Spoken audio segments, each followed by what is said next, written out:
মোর বাবা খুব সুন্দর বাবা। মোর বাবা পুলিশে মারলে এটে তাই কোনের বাপ তাই গেছে, যা সাবা থেকে পুলিশ নিছে, নিয়ে সব গেছে আমার ভাইয়ের বাসা। এইখানে ওরা আমার ভাগ্নারে মারার টার্গেটে আসছিল, আমার ভাগ্নারে না পায় আমার ভাইরে মাইরে গেছে। সাভারের বাংলাদেশ লোক প্রশাসন প্রশিক্ষণ কেন্দ্রের আবাসিক এলাকার এই বহুতল ভবনে থাকেন নিরাপত্তা প্রহরী জাফর আলী। অভিযোগ অনুযায়ী গত 23 জুলাই রংপুরের পীরগাছা থেকে মিমি নামের এক কিশোরীকে নিয়ে পালিয়ে এসে বিয়ে করেন জাফর আলীর নাতি সৌমিক। এ ঘটনায় পীরগাছা থানায় সাধারণ ডায়েরি করেন কিশোরীর বাবা মিন্টু মিয়া। এরপর কিশোরীকে উদ্ধারে বৃহস্পতিবার গভীর রাতে সাভারে জাফর আলীর বাসায় অভিযান চালায় পীরগাছা থানা পুলিশ। অভিযানে সহযোগিতা করে সাভার মডেল থানা পুলিশ। পরিবারের দাবি, বাসায় তল্লাশি চালিয়ে সৌমিক ও মিমিকে না পেয়ে মিন্টু মিয়া ও পুলিশ সদস্যরা ভবনের ছাদে যান। সে সময় সেখানে ছিলেন সৌমিকের মামা ও জাফর আলীর ছোট ছেলে মনারুল হোসেন বকশী, যিনি সাভার থানা ছাত্রদলের সহসভাপতি।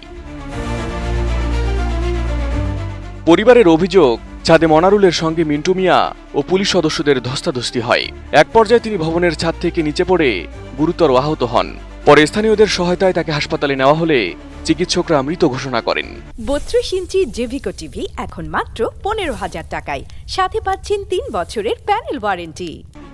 মিন্টু মিয়া হচ্ছে ওই মেয়ের বাবা, নিশ্চয়ই উনি ওখানে গেছিলেন এবং আরও লোক নিয়ে গেছিলেন, আরও একজন যে আসছিল উনি সহ এই দুইজনে তাকে ফেলে দিয়েছে এবং সেটা এই পুলিশের সহযোগিতায় ফেলে দিয়েছে। পুলিশ কিছু মোটা অঙ্কে টাকা নেওয়ার পর তারা এই ঘটনা ঘটাইছে। ছেলে চেনে মিন্টু চেনে আমার ছেলে আগত উঠছে, উঠিয়ে মিন্টু আগত উঠি আমার ছেলে দেখছে ছাদত। তারপরে মিন্টু আর একজন কইছে একজন লোক আইছো। তবে স্বজন ও এলাকাবাসীর অভিযোগ, মনারুল আহত অবস্থায় পড়ে থাকার পরও তাকে উদ্ধারে কোনো উদ্যোগ না নিয়ে পুলিশ দ্রুত ঘটনাস্থল ত্যাগ করে। পড়ে গেছে, পুলিশ সেখানে আছে, আমি স্বচক্ষে নিজেই দেখছি, কিন্তু পুলিশ তার কোনো সহযোগিতা নাই যে তাকে ট্রিটমেন্ট করতে হবে, হাসপাতালে নিতে হবে। আবার যখন উনি পড়ছে তখন ওর বাবা দাঁড়ানো, সেম ওই টাইমটাতে পুলিশ বললো যে কে জানি পড়ছে, আপনারা ওকে মেডিকেলে নিয়ে যান, বইলা পুলিশ চলে গেল। এটা কিভাবে সম্ভব? তবে এ ঘটনায় পুলিশের বক্তব্য ভিন্ন। তাদের দাবি, বাসায় তল্লাশি শেষে তারা ফিরে যাওয়ার সময় ছাদ থেকে কিছু পড়ার শব্দ শুনতে পান। পরে নিচে গিয়ে মনারুলকে পড়ে থাকতে দেখেন তারা। পুলিশের ভাষ্য অনুযায়ী সেখানে কোনো ধস্তাধস্তির ঘটনা ঘটেনি। সেখানে না পেয়ে তারা বিধি মোতাবেক তল্লাশি শেষ করে চলে আসার সময় হঠাৎ করে একটি শব্দ পায় যে পাশে একটি শব্দ হয়েছে। সেই কোয়ার্টারের আশেপাশের কিছু লোকজনও সেই মুহূর্তে বের হয়েছিল। পুলিশের টিম এবং সে জাফর সাহেব তার ওয়াইফ সহ সবাই নিচে এসে দেখতে পায় যে একটি ছেলে পড়ে আছে, সেই ছেলেটি হলো তারই সন্তান। তাৎক্ষণিকভাবে তারা এবং পুলিশের লোকজন মিলে ওই তাদের এই ক্যাম্পাসের মধ্যেই থাকা অ্যাম্বুলেন্সে করে দ্রুত চিকিৎসার জন্য সোহরাওয়ার্দী হসপিটালে নিয়ে যায়। পরিবার ও পুলিশের এই দুই ভিন্ন বক্তব্যে পুরো ঘটনাকে ঘিরে তৈরি হয়েছে নানা প্রশ্ন ও সন্দেহ। পরিবার ও স্থানীয়দের দাবি, 5 তলা ছাদ থেকে কেউ লাফ দিলে সাধারণত ভবনের দেয়াল থেকে কিছুটা দূরে পড়ার কথা, কিন্তু মনারুলের মরদেহ পাওয়া গেছে ভবনের একেবারে নিচে। এ কারণে তার মৃত্যুর প্রকৃত কারণ নিয়ে প্রশ্ন উঠছে স্থানীয়দের মধ্যে। তারা তাকে ধস্তাধস্তি করছে বিদায় যদি সে লাভ দিত, তাহলে মধ্যাকর্ষণ বলতে একটা জিনিস আছে, সে লাভ দিয়ে 5-7 ফিট দূরে যাইতো।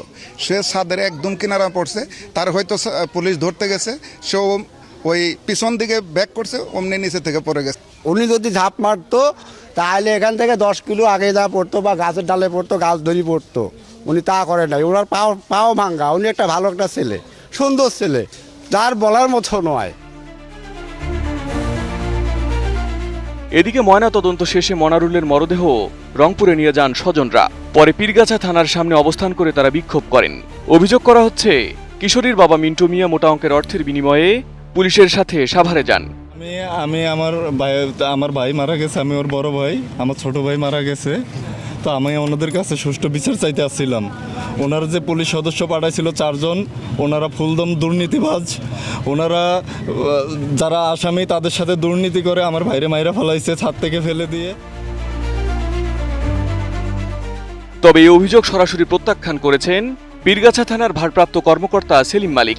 তার দাবি, অভিযানে পুলিশ সদস্যরা ছাড়া কিশোরীর পরিবারের আর কেউ উপস্থিত ছিলেন না।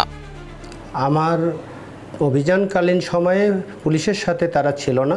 আর আপনি যে বললেন ওই মেয়ের বাবার লেনদেনের বিষয়, ইহা সত্য নয়। অন্যদিকে রংপুরের পুলিশ সুপার মোহাম্মদ মোজাম্মেল হক জানিয়েছেন, পুলিশের ওই অভিযানের সময় কিশোরীর পরিবারের সদস্যও সেখানে উপস্থিত ছিলেন। ফলে একই অভিযানে পরিবারের কেউ ছিলেন কিনা এ নিয়েও পুলিশের দুই কর্মকর্তার বক্তব্যে দেখা দিয়েছে অসঙ্গতি। ওই জিডি মূলে অভিযোগকারী হচ্ছে নিখোঁজ মেয়েটির ফ্যামিলি মেম্বাররা সেখানে উপস্থিত ছিল, তাদের কয়েকজন সদস্য উপস্থিত ছিল। তাদের ইয়াতে সাভার থানার উপস্থিতিতে, সাভার থানায় এখানে তাদের উপস্থিতিতে এটা খোঁজাখুঁজি হয় আর কি। এদিকে ঘটনার প্রকৃত কারণ উদ্ঘাটনে ঢাকা জেলার অতিরিক্ত পুলিশ সুপার জাহাঙ্গীর আলমকে প্রধান করে 5 সদস্যের একটি তদন্ত কমিটি গঠন করা হয়েছে। একই ঘটনায় রংপুরেও পৃথক তদন্ত কমিটি গঠন করা হয়েছে। এই ঘটনা সংক্রান্তে সাভার মডেল থানাও এখানে এটা তদন্ত কমিটি গঠন করেছে, আমরা একটা করেছি, আমাদের তদন্ত কাজ চলছে। পরিবার ও স্থানীয়দের প্রত্যাশা, তদন্তের মাধ্যমে সব প্রশ্নের নিরপেক্ষ উত্তর মিলবে এবং প্রকৃত ঘটনা উদ্ঘাটিত হবে। Desk report, ATN news.